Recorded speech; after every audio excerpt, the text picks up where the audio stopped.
This is episode 11 of The Art of Agency, a launch pad for realtors. I'm Jonathan Green with Mallory Pastor and our guest, Christy Bennett, 9 years in the business. Christy, welcome to the show. How are you? Thanks. I'm great. Thanks for having me.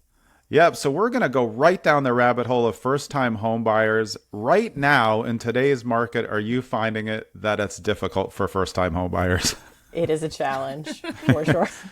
Yeah. I feel so bad for our first-time home buyers. It's, it's definitely a little bit different than 9 years ago when I started in real estate. A bit of a different market, and different challenges for them. So yeah.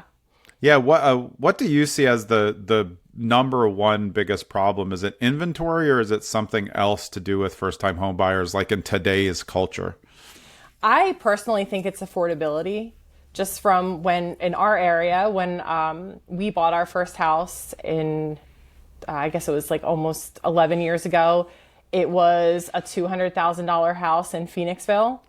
And that same house, I would probably list in the same condition for $350 today. So it's just, that's probably the number one challenge for us. I think we all feel bad for first-time home buyers right now because it's tough. They have to spend more, and there's a lot of requirements being put on them because it's so competitive, like we were talking about. Do you find buyers having trouble understanding like waivers of things, which I'm not a big fan of, but that in some contexts, it's the only way that you might win? I think that is something that the only way that, or the easiest way I think to educate is for them to lose, which sounds really mean. No, you're totally on Have you had that, Mallory? Yes, like 100%. You just need them to lose a couple times? Yes. Yeah. I think that's fair. Go ahead. Oh yeah, it's sad to say, but we even recently we've had a few buyers that were like, you can say as much as you want, but until they really experience it, it goes back to the trust, right? Until they really experience the losing out on the house that they really want, and then hearing how many offers there were, the waived contingencies, how high it went over list. That's really the only way they're gonna be like, okay, this is really what we have to do. Yeah, that's a great point. We were saying the other day, I love to tell somebody that they came in 19th out of 20, and people say, oh, that must be a terrible phone call. I'm like, no, it's motivation.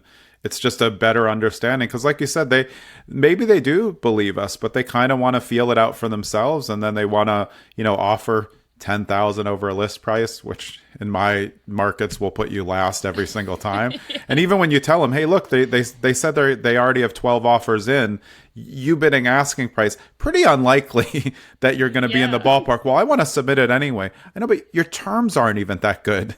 Like it does take the education of losing. And then, like you said, maybe they need to go one town over. Eventually it all sinks in, just like the people who come to us and they have a laundry list of all the things they want. Like, well, you can't get all those things for the price. So over time, which things are you going to give up? Have you seen that also, Mal? I was going to say, yeah, I 100% agree with you that people have to lose it. I have a couple first-time home buyers I'm working with. The one we lost like 5 offers because he literally wasn't listening to anything I said. I'm like, cool, we'll just keep rolling with this.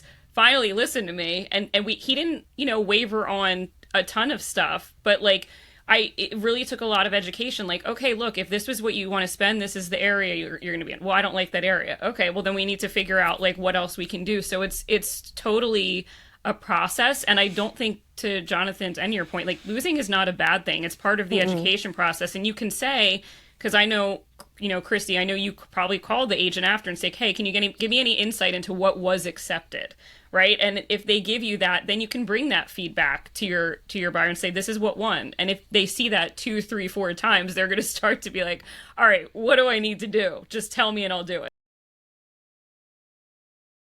Christy, have you found that the educational aspect that you talked about in the beginning is the thing that helps make it a little smoother? Every buyer has a meltdown usually at some point, but at least it's a little bit more manageable. I mean, when you can say, hey, remember back in November when I showed you that report that it's 60 pages?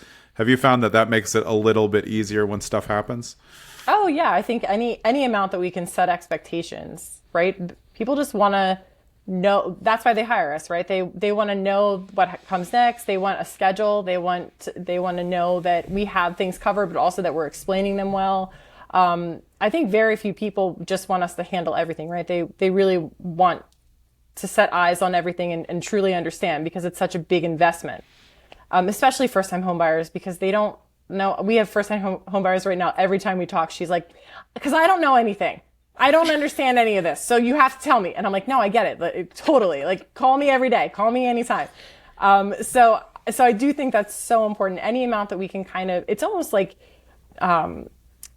helping them with that anxiety of the unknown, right? If we can give them all the information in a way that isn't overwhelming, then yeah, it totally helps. Because of course you feel under the gun and stressed when it's day, like around here we do like 10-day inspection windows. So, it's day 9 and you have to reply, and now it feels stressful. And what do we ask for? So yes, any amount of expectations that can be set ahead of time really do help. Yeah, I think like Jonathan, you do a really good job of doing this too, like saying like, okay, like here's what's going to happen next, right? Like to alleviate that, like we're in Jersey. I mean, I'm licensed in both, but in Jersey we're an attorney state, so it's like, you tell the client you've accepted the offer, you're like, well, also we still have attorney review, and you can back out and the seller can during that time frame. So getting it done quickly and making you get under contract. But I think exactly, like they want to know what happens next, and so I think that's really important of like defining your role, defining like, hey, here's what I'm going to do. Here's what the home inspector is going to do. Here's what, whoever's going to do. But just kind of making that identifiable for them, I think is right. So like for agents out there, everybody can be comfortable with the system. A lot of tips, sure, we may have an episode on CRMs, but that doesn't mean it has to be your thing. But you have to be organized to be a good real estate agent. Because if not, your clients are going to know that you're disorganized. It's like if you're always running late for showing. So whatever way you stay organized is going to work. And this is a great point. We all don't have to do the same thing to be a good agent. We just have to be client-centric. Mm-hmm. I like that. That was very profound. Oh, yeah. Just like what Mallory's trying to just like shut the show down. Before we shut the show down, though, I want to get, so we always send out something to ask, like, what is wrong with the real estate world right now? We got a lot of stuff that we've talked about, but I want to talk about the agent saturation, because I think this is important. Like the bar to entry to become a real estate agent is very low. When you're dealing with other agents, do you feel it as much as we do, Christy? Like sometimes you get a great agent and it's like, wow, this is amazing. And then you get somebody who's like unprofessional or unprepared or just has no idea what they're doing, and you're like, wow, anybody can do this, which is good and bad. Yes. Yeah. And yes, that is definitely a thing. I will say it has helped, I think, good agents in a challenging market, because when a listing agent sees certain names, it works in the buyer's favor, right? I agree. Maybe it should, maybe it shouldn't, but it does. And I breathe a sigh of relief when I see certain names come in on my listings. I'm just thankful you can work with somebody that is going to be a help and not a hindrance to the deal.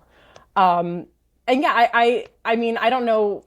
I think it kind of weeds itself out. I think in strong markets, we get a lot of saturation, and then as it gets a little harder and, there's some natural selection and people get weeded out. So yeah. I think the good agents always rise to the top, right? The people who are agents with integrity and care about their clients and are in it for the right reasons do always come out on top. At least that's what I tell myself.